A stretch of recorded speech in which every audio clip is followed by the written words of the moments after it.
तो कैसे हैं आप लोग? आशा करता हूँ कि बेहतर होंगे और आपकी जो पढ़ाई है वो भी बेहतर चलती होगी।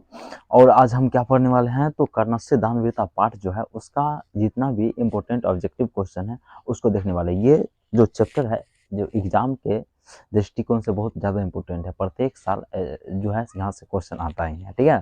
तो इसका जो भी हमारे हिसाब से जितना भी ऑब्जेक्टिव था इम्पोर्टेंट, उन सभी को हम आज के इस वीडियो में कवर करने वाले हैं। तो बिना टाइम वेस्ट करते हुए चलते हैं क्वेश्चन पे। लेकिन ये सारा क्वेश्चन क्या करना है कि आप लोग को याद कर लेना, ठीक है। नोट कर लेना और याद कर लेना, ठीक है। जहाँ से 2 नंबर तक आपको एग्जाम में यहाँ से आ सकता है, ठीक है।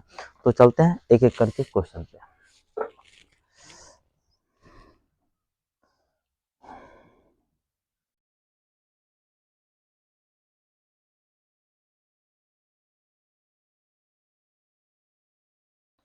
चलिए पहला क्वेश्चन है, कर्णस्य दानवीरता पाठ किस ग्रंथ से संकलित है। यानी कि कर्णस्य दानवीरता जो पाठ है उस कौन से ग्रंथ से संकलित है, यानी कौन से जो है से मतलब ग्रंथ से ये लिया गया है, ठीक है। तो पहला ऑप्शन है कर्णस्य भार, उसके बाद क्या है वासव दत्ता से और प्रतिमान नाटक से या मृक्षा कटिक से लिया गया है। तो किससे लिया गया है, तो सिंपल सी नाम से स्पष्ट है कि कर्णस्य दानवीरता पाठ है तो कर्ण पाठ कर्ण वाला से ही होगा, कर्ण भार से ही होगा। यानी कि कौन सा हो जाएगा, ऑप्शन ए हो जाएगा, नहीं ऑप्शन ए हो जाएगा नस्य भार, ठीक है। चलिए अगला सवाल पे आते हैं हम लोग।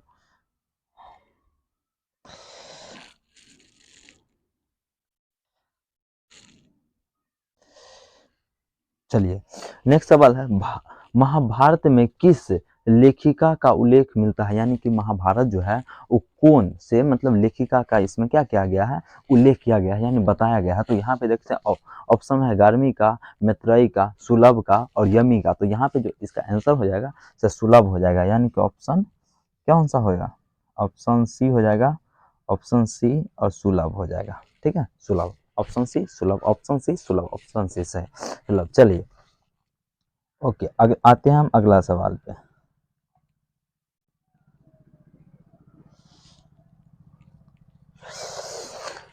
हाँ, सूर्यपुत्र कौन है। यानी कर्णस्य दानवीरता पाठ में जो है सूर्य का पुत्र कौन है। तो सूर्य का पुत्र है, ऑप्शन देखते हैं, भीम है, अर्जुन है, कर्ण है, युधिष्ठिर है।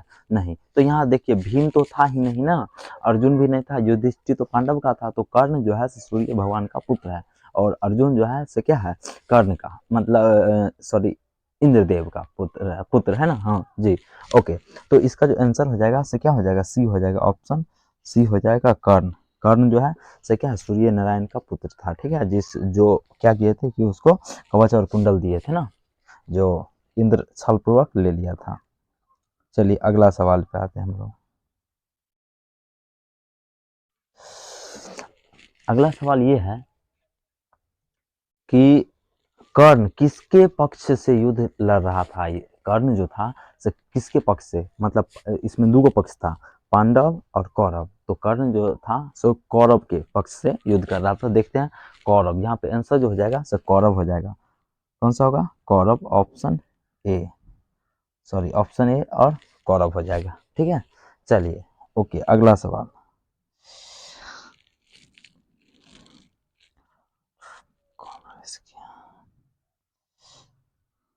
चलिए अगला सवाल है, 55 नंबर सवाल है, ब्राह्मण रूप में कौन प्रवेश किया। यानी ब्राह्मण के रूप में जो है से कौन प्रवेश करता है। तो ब्राह्मण के रूप में जो है से इंद्र प्रवेश करता है, किसके पास, तो कर्ण के पास। और कवच और कुंडल क्या करता है कि दान में ले लेता है, ठीक है।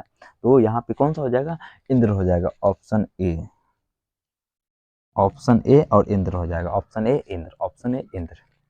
चलिए आते हैं अगला सवाल पे।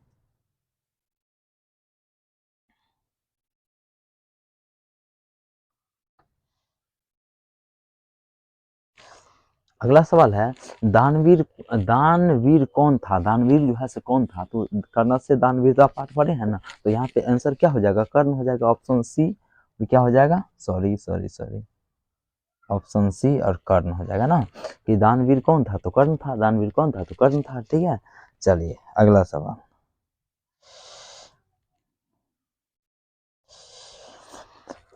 कर्ण किस देश का राजा था। तो कर्ण जो है से कौन सा देश का राजा था, तो मगध का, अंग का, मिथिला का और काशी का। तो अंगराज कर्ण जो था से अंग प्रदेश का, मतलब कर्ण जो था से अंग प्रदेश का राजा था, इसलिए उसका नाम अंगराज था। क्या नाम था, तो अंगराज। यानी कि इसका ऑप्शन हो जाएगा ए हो जाएगा ना, ही अंगराज, अंगराज, अंगराज। ठीक है, चलिए आते हैं नेक्स्ट सवाल पे।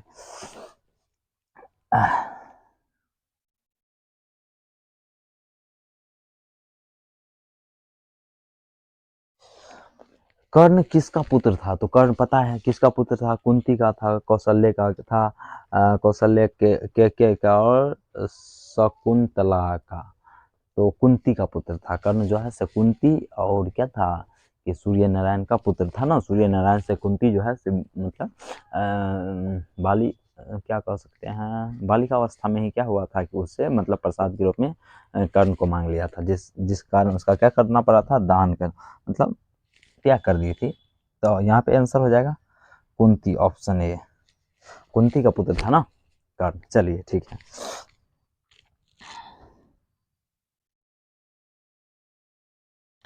अगला सवाल है, भिक्षुक किस वेश में आया था? भिक्षुक जो था, भिक्षुक कौन से वेश में आया था?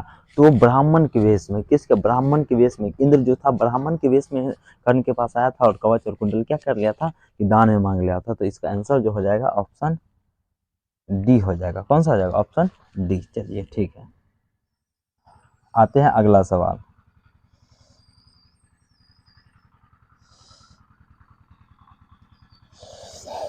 कर्णस्य दानवीरता पाठ के लेखक कौन है? तो कर्णस्य दानवीरता पाठ के लेखक भास हो जाएंगे। यहाँ पे भास, ऑप्शन ए हो जाएगा। इसका लेखक जो है से भास जी। कौन सा हो जाएगा? भास हो जाएगा। कौन हो जाएगा? भास। चलिए ठीक है, लिख लोगे आप लोग भास।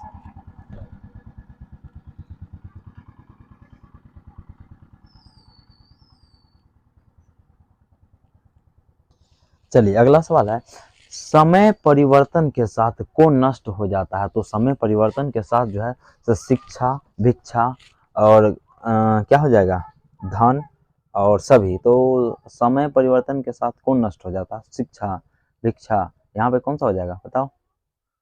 शिक्षा, समय परिवर्तन के साथ कौन नष्ट हो जाता है? शिक्षा, भिक्षा, धन या सभी? क्या होना चाहिए इसका आंसर?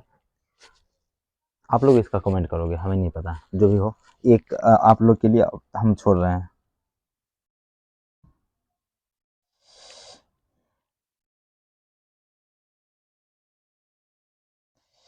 चलो अगला सवाल देखते हैं।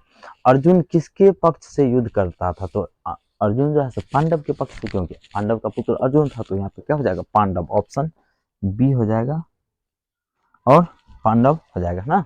चलिए ठीक है,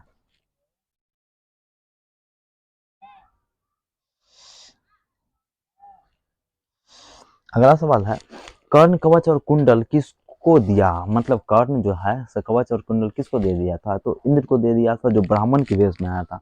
तो यहाँ पे क्या हो जाएगा? इंद्र हो जाएगा। ऑप्शन ए हो जाएगा, option A, option A Indra, option A Indra. चलिए ठीक है,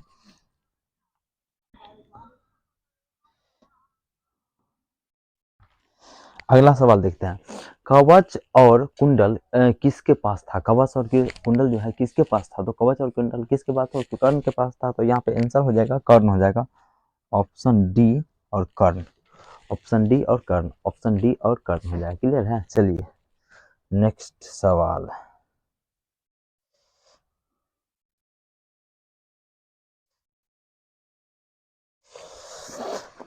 कर्ण के कवच और कुंडल की क्या विशेषता थी? कवच और कुंडल की यह विशेषता थी कि वह बड़ा था, उसे भेदा नहीं जा सकता था, वह सोने का था, वह अति लघु था। वह मतलब ऑप्शन यहाँ पे बी हो जाएगा इसका आंसर। वह सोना का तो था ही, लेकिन यहाँ पे थोड़ा सा मिस्टेक कर दिया गया है। वो उसको भेदा नहीं जा सकता है, मतलब कि जब तक कि उसके अगर शरीर पे वो कवच और कुंडल रहता है तब तक वो उसे कोई मार नहीं सकता, ऐसा कुछ बात था। चलिए तो ऑप्शन यहाँ पे क्या हो जाएगा? बी हो जाएगा आंसर। क्या हो जाएगा? बी हो जाएगा ना, उसे भेदा नहीं जा सकता। ठीक है, चलिए अगला सवाल है,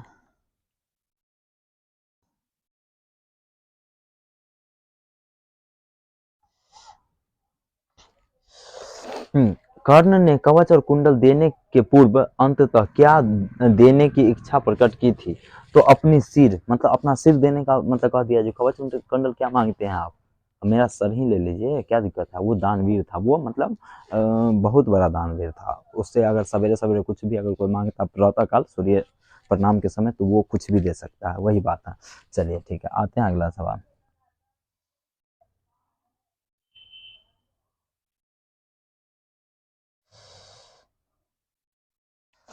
अगला सवाल है, नौ दांत व्याम यह किसने कहा था?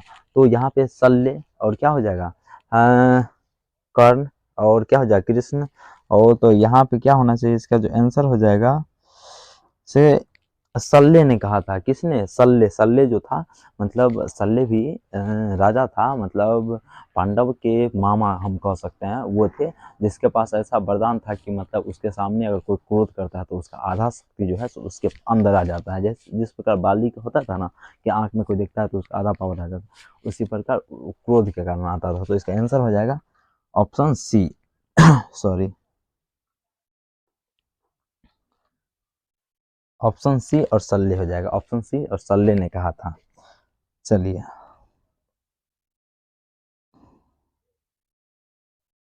ओहो, चलिए इसी के साथ क्या करते हैं कि क्वेश्चन हो गई खत्म, और हमको लगता है कि आप लोग को समझ में आ गया होगा। समझ में आ गया होगा तो क्या देना है क्या पता है आप लोग को, और मिलेंगे अगले वीडियो में, तब तक के लिए बाय बाय।